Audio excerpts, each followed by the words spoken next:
Hi, I'm Fabian Dattner, the founder of Homeward, a global initiative targeting 1,000 women in STEM by 2026.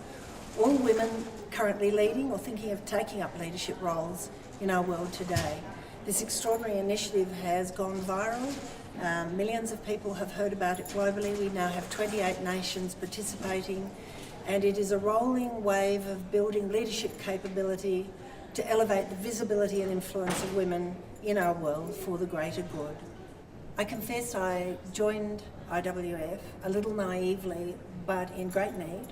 Homeward Bound, the global initiative, had grown at an almost terrifying speed, and I discovered this extraordinary coterie of women working not to a great outcome other than to provide a superb supportive network for very senior women all over the world who needed a space to share ideas, come together, share friendship in a very safe, trusting and respectful way at a very senior level with a great deal of global influence. I have to tell you a little secret that why I joined IWF and why I will stay with IWF after a very short period of time for two different reasons. I joined IWF because I was invited by a friend I trust and love, and it sounded exciting and fun. I will stay because in the short time I've been involved, I've met the most extraordinary women I've met in my life, had some of the most wonderful conversations I've had in my life, and I can see a pathway to global friendships now that in my wildest imaginings I did not see when I joined IWF, and that's worth knowing right now.